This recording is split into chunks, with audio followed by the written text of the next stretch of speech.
உலகெங்கும் வாழும் அன்பு தமிழ் நெஞ்சங்களுக்கு வணக்கம். மீண்டும் நெஞ்சு பொறுக்குதல் நிகழ்ச்சியில் உங்களோடு இணைவதில் மகிழ்ச்சி. வாரந்தோறும் ஒரு சமூக தலைப்பினை எடுத்துக்கொண்டு நாம் விவாதித்து கொண்டிருக்கின்றோம்.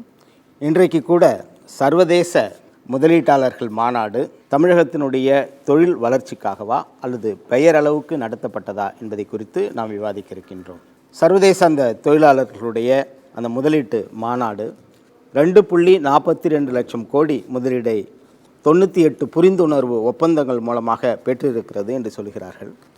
இதற்கு முன்பு நடந்த இந்த முதலீட்டாளர்கள் மாநாட்டில் கூட நிறைய புரிந்துணர்வு ஒப்பந்தங்கள் செய்யப்பட்டது.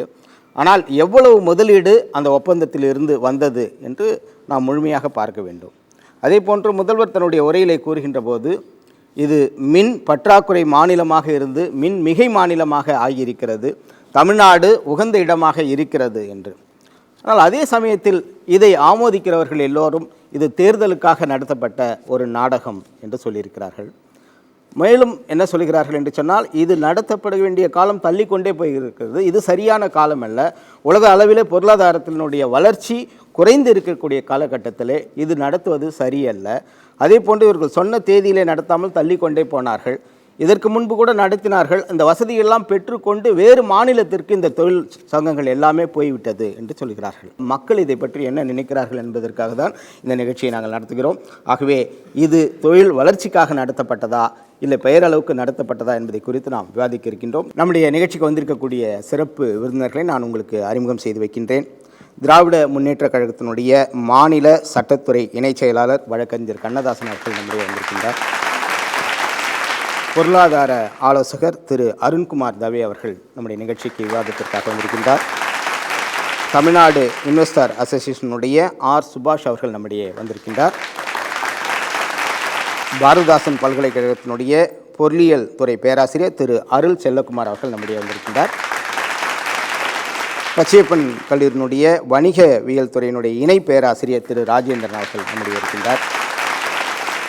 தென் சென்னை மாவட்ட தொழில் அங்கங்களினுடைய சங்கத்தினுடைய உறுப்பினர் திரு செல்வம் அவர்களும் நம்முடைய இருக்கின்றார்.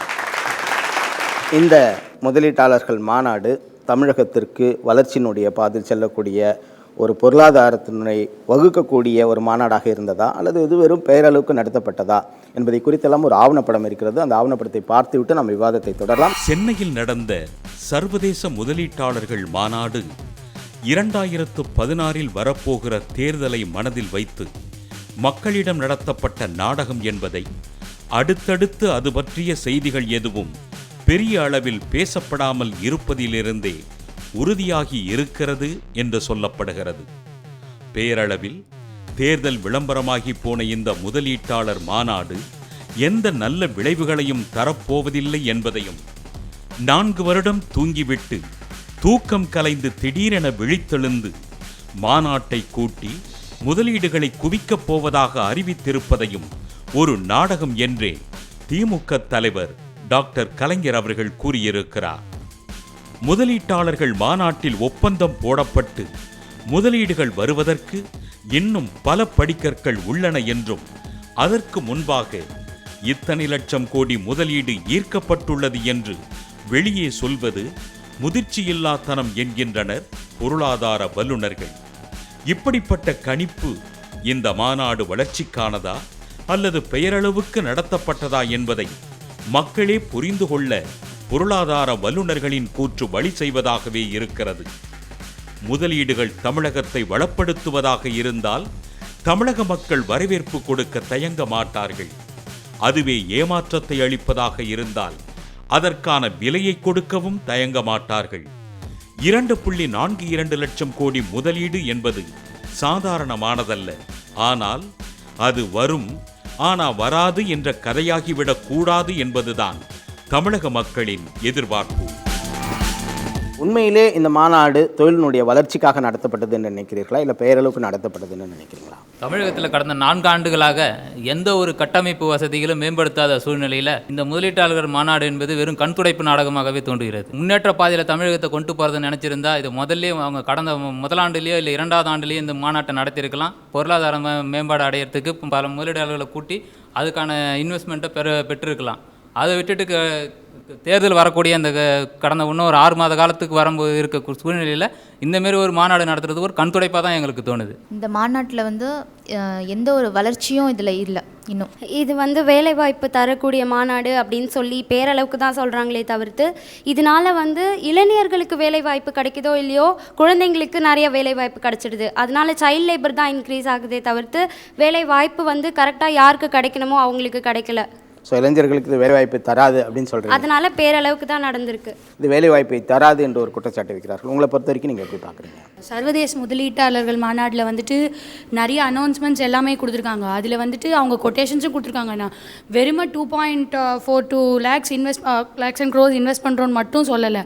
ஒவ்வொரு செக்டார்லேயும் எவ்வளோ இன்வெஸ்ட் பண்ணுறோம் அப்படின்றத சொல்லியிருக்காங்க. இப்போ அக்ரிகல்ச்சர் செக்டாரில் வந்து 800 crores, ஐடி செக்டாரில் வந்துட்டு 10,590 கோடி அந்த மாதிரி இன்வெஸ்ட் பண்ணுறேன் அப்படின்னு சொல்லியிருக்காங்க. சர்வதேச முதலீட்டாளர்கள் மாநாடு வந்துட்டு இப்போ நம்ம தமிழ்நாட்டில் இருக்கவங்க வந்து தொழில் தொடங்குறதுக்கு வந்து ரொம்ப கஷ்டப்படுறாங்க. ஸோ அதுக்கான ரூல்ஸ் அண்ட் ரெகுலேஷனையும் வந்து இந்த மாநாட்டில் வந்துட்டு கம்மி பண்ணி கொடுத்துருக்காங்க. ஈஸியாக தமிழ்நாட்டில் உள்ளவங்க வந்துட்டு ஒரு கம்பெனி ஸ்டார்ட் பண்ணவோ அதில் வந்து நிறைய பேருக்கு வேலை வாய்ப்பு இளைஞர்கள் தரவோ நாங்கள் அதுக்கெல்லாம் ஹெல்ப் பண்ணுறோம் அப்படின்னு சொல்லிட்டு இந்த சர்வதேச முதலீட்டாளர் மாநாடுகள் சொல்லியிருக்காங்க. மின்தடை இல்லாமல் இருக்கிறதா? விவசாயிகளுக்கு பார்த்தீங்கன்னா மின் பற்றாக்குறையெல்லாம் வந்து அவங்க விவசாயமே பண்ண முடியல. இன்னொன்று பங்கு பார்த்தீங்கன்னா காவிரி பக்கத்தில் வந்து காவிரி தண்ணி வரல, அங்கேயும் விவசாயம் நடக்கலை. பல தொழில் நகரங்கள் வந்து இங்கே போதிய மின் கட்டமைப்பு வசதிகளாலையும் நம்ம மின் பற்றாக்குறையினாலையும் வந்து அண்டை மாநிலங்களுக்கு பெயர்ந்து செல்லியிருக்காங்க. அங்கே வந்து தொழில் தொடங்கியிருக்கிறாங்க. இதனால் நம்மளுக்கு வளர்ச்சியே கிடையாது. நம்ம நாடு வந்து வளர்ச்சியில் 12வது இடத்துல தான் இருக்குது. அப்படி இருக்கிறச்சே அவங்க இப்போ பண்ணியிருக்காங்கன்னா இந்த வளர்ச்சியை ஏன் முன்னாடி இன்னும் டெவலப் பண்ணி கொண்டு வரல அப்படின்றது தான் என்னோடய கேள்வியாக இருக்குது.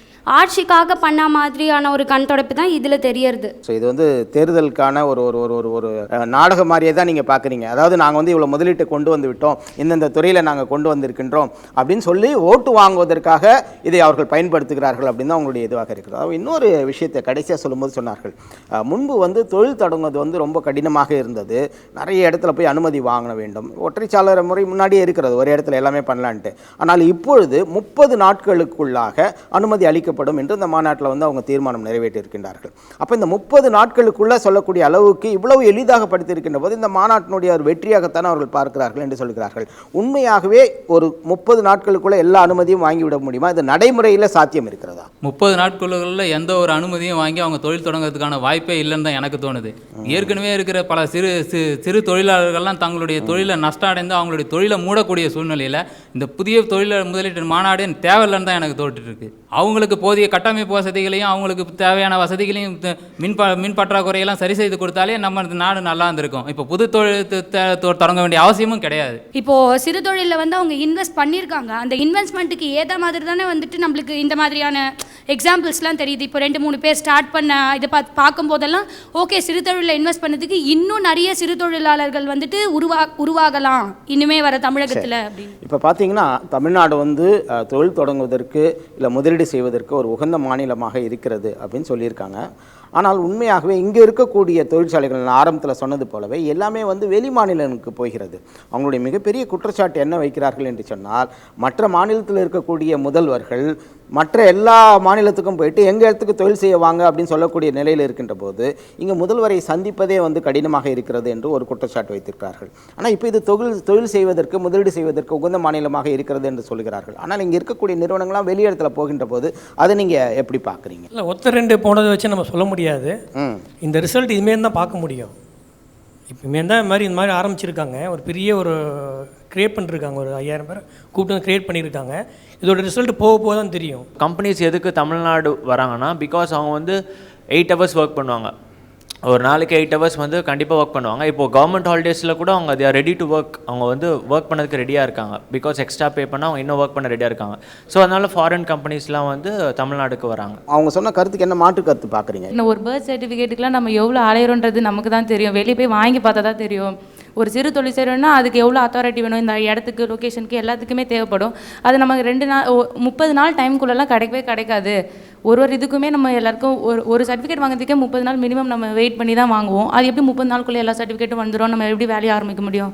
அது சான்ஸே கிடையாது. ஒரு கம்பெனி ஸ்டார்ட் பண்ணோன்னாக்கா அதுக்கு கண்டிப்பாக வந்து ஒரு இன்வெஸ்ட்மெண்ட் அதிகமாக தான் போடுவாங்க. அதுக்கேற்ற மாதிரி அது பப்ளிக்கு போய் சேரணும். ஸோ அது மாதிரி ஷேர் சர்டிஃபிகேட் அது மாதிரி நிறையா டாக்குமெண்ட்ஸ் இருக்குது.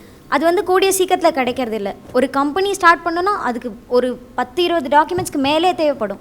அது வந்து ஒரு மாதத்தில் ரெஜிஸ்ட்ரேஷன் பண்ணி லைசன்ஸ் கிடைக்கிறதுன்றது கொஞ்சம் கஷ்டமான விஷயம். அதாவது கம்பெனி தொடங்குறதுக்கு ஃபஸ்ட்டு வந்து அந்த கம்பெனிக்கு உண்டான இன்ஃப்ராஸ்ட்ரக்சர்லாம் மேம்படுத்தணும். அதுவும் இல்லாமல் அந்த கம்பெனிக்கு உண்டானது வந்து நிலத்தை கையகப்படுத்தணும். இதுக்கே வந்து போதுமான இவங்க சொல்கிற அந்த கால அவகாசம் இது இல்லவே இல்லை. இருக்கிற தொழிலில் வந்து நழுவிடாமல் அதை மேம்படுத்தினாலே தொழில் வளர்ச்சி மேம்படுன்றது தான் எங்களுடைய கருத்து.